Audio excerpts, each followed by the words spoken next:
Good evening everyone.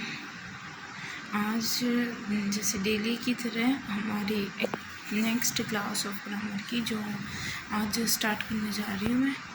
आज हम लोग पढ़ेंगे कि जो प्राइमरी ऑक्सिलरी वर्ब्स हैं उनका यूज़ हम लोग कहाँ करते हैं और किस केस में करें।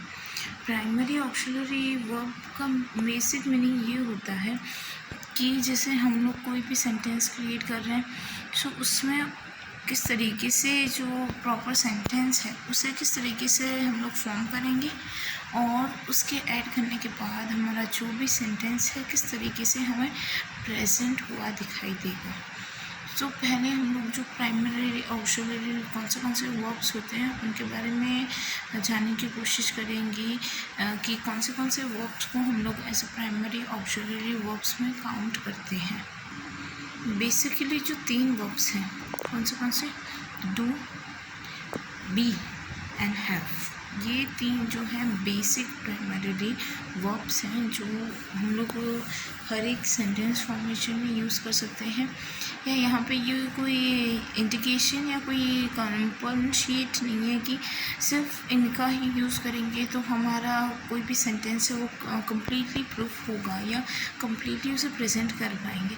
बट इस तीनों के अलावा हम लोग कोई भी अदर वर्ब का यूज़ करेंगे और जो हमें एक्चुअल मीनिंग दिखानी है वो हम लोग वो नहीं शो कर सकते। और ये जो 3 वर्ब्स हैं basically main verb as well as helping verb 2 verb के वे में यूज़ हो सकता है। ऐसा ज़रूरी नहीं है कि कोई भी वर्ब है वो दोनों मेन वर्ब के रिगार्डिंग यूज़ होंगे या सिर्फ हेल्पिंग वर्ब के रिगार्डिंग यूज़ होंगे या एक सेंटेंस में 2 हेल्पिंग वर्ब भी ऐड नहीं हो सकते या फिर एक सेंटेंस में 2 मेन वर्ब भी यूज़ नहीं हो सकते। यहाँ पे ये नीड है कि एक मेन वर्ब होगा तो ये कंपनशिएट है कि सेकेंड वाला हेल्पिंग वर्ब ही होगा। आप लोग अपने विश के अकॉर्डिंग सेंटेंस फॉर्मेशन नहीं कर सकते। ग्रामेटिकली यूज़ के अकॉर्डिंग मेन वर्ब और उसके साथ साथ हेल्पिंग वर्ब का ही यूज़ होगा। सो फर्स्ट हम लोग डू है। डू के जो अलग अलग फॉर्म्स होते हैं उनके बारे में बात करने जा रहे हैं कि डू के कौन से फॉर्म हमें यूज़ होंगे या फिर कौन से बेसिकली मेजर यूज़ हो सकते हैं हमारी सेंटेंस फॉर्मेशन के वे में। सो बेसिकली डू के 3 फॉर्म्स हैं तो हम लोग किस वे में तीनों फॉर्म्स का यूज़ करेंगे। बेसिकली बी के जो फॉर्म्स हैं सो फर्स्ट वर्ब के साथ हम लोग कौन से बी के फॉर्म यूज़ होंगे डू या डज। ये दोनों हम लोग बी का जो फर्स्ट फॉर्म होता है या वर्ब का फर्स्ट फॉर्म है उसके साथ डू या डज का यूज़ हो। अब अगर हम लोग सेकंड वर्ब के साथ बी के फॉर्म का यूज़ करने की सोचें तो उसके साथ डिड का ही यूज़ होगा। अगर आपने वर्ब के सेकंड फॉर्म के साथ हेल्पिंग वर्ब के साथ जो मेन वर्ब है उसके साथ अगर डिड की रिप्लेस पर कोई और वर्ब यूज़ किया है सो वो आपका यूज़ ऑफ फॉर्मेशन वो गलत हो जाएगा। एट लास्ट जो वर्ब का थर्ड फॉर्म है दैट मीन्स वर्ब 3 फॉर्म उसके जगह हम लोग यूज़ करेंगे डन। अगर ये वर्ब मेन वर्ब का थर्ड फॉर्म है और वहाँ आपने डन का यूज़ किया है you will be absolutely right. But in place of this if you are using the another one like the verb 1 or verb 2 then your sentence will be absolutely wrong. So for verb 3rd and mean verb 3rd form we have to use the verb 3rd form that is done. If we are not using done it will be immediately proof as a wrong answer of any particular question. So for example पहला sentence है कि I do my work, मैंने अपना काम किया है। तो ये इसमें यहाँ वर्ब की फ़र्स्ट फॉर्म होगी और जो हेल्पिंग वर्ब है उसके भी फर्स्ट फॉर्म ही होनी चाहिए। इसीलिए हमने यहाँ पर I do my work do का यूज़ किया।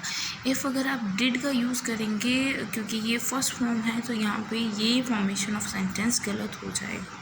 सेकेंड सेंटेंस है that is I did not know him. यहाँ पे हम लोग वर्ब के सेकेंड फॉर्म का यूज़ कर रहे हैं, डिड का।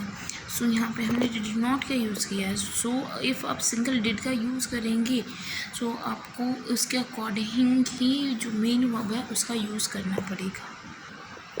अब सेकेंड हम लोग जो हैव के फॉर्म्स हैं उनके बारे में बात करेंगे कि हैव के फॉर्म कौन से होते हैं और कहाँ कहाँ में यूज़ करना है। सो जो हैव के फॉर्म्स होते हैं, हैज़ हैव जहाँ पर है ये वर्ब के फर्स्ट फॉर्म के साथ यूज़ होंगे। सेकेंड फॉर्म के साथ हम लोग हैड का यूज़ करेंगे और जो थर्ड फॉर्म है उसके साथ भी हम लोग हैड का यूज़ करेंगे। अगर आपने हैड के साथ आईएनजी या ईडी के फॉर्म का यूज़ किया तो वो भी आपका फॉर्म रॉन्ग हो जाएगा। सो ये याद रखिएगा जो हैव के फॉर्म्स हैं, फर्स्ट कौन सा होता है, सेकेंड थर्ड, फर्स्ट फॉर्म हो गया हैज़ और सेकेंड और थर्ड सेम है, हैड का यूज़ होगा। हेड के अलावा अपने ईडी और ईएस का तो यूज़ आप एब्सोल्युटली कीजिएगा मत, ये एब्सोल्युटली रॉन्ग प्रूफ होगा। Now we are moving further on that have is use for a possession. Possession in the sense कि हैव का यूज़ हम लोग कहाँ करते हैं। हैव का यूज़ हम किसी भी काम या कहीं पर राइट हम दिखाना हो या पर कहीं पर हमें किसी पर्सन का या हमारे खुद का अधिकार बताने की बात आए उस जगह पर हम लोग हैव का यूज़ करेंगे। For example I have my self mobile. जो यहाँ पर मैं खुद के बारे में बात कर रही हूँ तो हैव खुद पोजेशन के लिए, खुद के अधिकार के लिए। तो मैंने बताया कि I have my cell phone, इसका मतलब हुआ कि मेरे पास मेरा खुद का सेल फ़ोन है। खुद का इन द सेंस कि हम लोग हमारे खुद के पोजेशन या हमारे पास जो चीज़ें हैं उनके ऊपर हमारा जो राइट है वो बताने के लिए सेंटेंस में हैव का use as a form of possession कर रहे हैं। एंड हैड का यूज़ हम लोग सेकेंड फॉर्म और थर्ड फॉर्म दोनों के साथ कर सकते हैं। तो हैड का यूज़ हम लोग इस तरीके से कर सकते हैं कि एग्ज़ाम्पल के थ्रू आप समझिए कि I had waiting for him for a long time, कि मैं किसी का वेट कर रहा था पूरे थोड़ा ज़्यादा ही यहाँ पे टाइम मेंशन नहीं किया है, लाइक 2 आवर 3 आवर ये यहाँ पे मेंशन नहीं किया, बट यहाँ पे लॉन्ग टाइम का यूज़ किया है। Long time in the sense कि लंबे समय तक मैं उसका वेट कर रहा था। सो ये वर्ब के सेकेंड और थर्ड फॉर्म के साथ यूज़ होगा और इसमें हैड का यूज़ तो हम कर ही रहे हैं। हैड का यूज़ एब्सोल्युटली राइट है।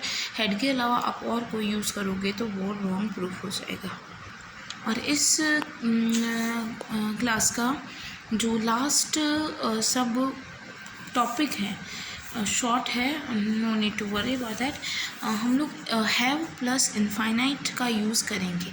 हैव इनफाइनाइट दैट मीन्स किसी भी चीज़ पर हम लोग फोर्सफुली अपना हमारा राइट बताने की कोशिश कर रहे हैं, उस टाइम पे हम लोग इनफाइनाइट ऐसा फोर्सफुली वे में यूज़ करेंगे, वो भी हैव के साथ साथ। सो ये इसलिए हमने पहले आपको बताया हैव प्लस इनफाइनाइट। हैव का यूज़ होगा, इनफाइनाइट का यूज़ होगा, बट उस कंडीशन में कि जहाँ हम फोर्सफुली कोई काम करने के लिए या कोई एक्टिविटी परफॉर्म करने के बारे में बता रहे हैं। जैसे for example I have to work hard. मैंने ये बताया कि मुझे बहुत ज़्यादा वर्क करना पड़ता है, तो फोर्सफुली वर्क कर रहा है जो भी पर्सन ये बोल रहा है कि I have to work hard. So ये फोर्सफुली उन्हें वो काम करना पड़ रहा है। फॉर एग्ज़ाम्पल जैसे एग्ज़ामिनेशन के लिए सब पर्सन वर्क हार्ड करते हैं, सो वो उनकी एक पोजीशन है, एक मजबूरी है कि उन्हें एग्ज़ामिनेशन में पास होने के लिए किसी भी वे में वर्क हार्ड करना पड़ता है। और लास्ट बी के फॉर्म्स के बारे में बात करें। बी के फॉर्म्स प्रेजेंट में, पास्ट और थर्ड फ्यूचर में, या फिर फर्स्ट फॉर्म के साथ कौन सा यूज़ होगा, सेकेंड फॉर्म और थर्ड फॉर्म के साथ। सो वो जो वर्ब फर्स्ट फॉर्म है उसके साथ हम लोग बी, इज़, एम, आर इनका यूज़ करेंगे। सेकेंड है उसके साथ हम लोग वॉज वर का यूज़ करेंगे और जो थर्ड है उसके साथ हम लोग बीइंग का यूज़ करेंगे। सो ये बात आप मोस्ट प्रोबेबली ध्यान रखिएगा कि किसके साथ कौन सा वर्ड का यूज़ कर रहे हैं। Be, is, are present tense, second was were second में, वर्ब के सेकेंड फॉर्म में, और जो थर्ड है बीइंग उसका यूज़ हम लोग कोई भी वर्ब है उसके फॉर्म के साथ करेंगे। फॉर एग्ज़ाम्पल प्रेजेंट की बात कर रहे हैं तो मैं आपको ये बोलना चाहूँगी I am a teacher. Am का यूज़ हुआ है प्रेजेंट के लिए, प्रेजेंट एक्शन के लिए। सो आई एम अ टीचर हो गया। और अगर पास्ट में बात करें कि ही वॉज डांसिंग यस्टरडे, तो वो कल की बात हो गई, हमारे पास्ट की हो गई।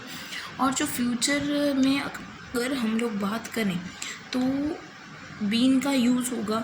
सो he has been visit to London. So been का यूज़ हो रहा है, हम लोग फ्यूचर के बारे में बात करें। जो आई थिंक ये 3 कीज़ भी आपको अच्छे से समझ आ गए होंगे। इस वीडियो को अपडेट बार बार देखिए, अपने कंसेप्ट हमने नोट कीजिए, डे टू डे लाइफ में यूज़ कीजिए। इस तरीके से आपकी इंग्लिश जो वोकैब है अच्छे से क्लियर और अच्छे से एक्वायर कर पाओगे। सो आज का सेशन सबको समझ आया होगा। सो गाइज़, मेरे वीडियो देखने के थैंक यू सो मच। और जितना ज़्यादा हो सके उतने लाइक कीजिए, और मेरे सब्सक्राइबर्स भी जिनको नीड है ग्रामर क्लासेस की, उन सभी के साथ शेयर कीजिए। Thank you so much and have a great day. Thank you.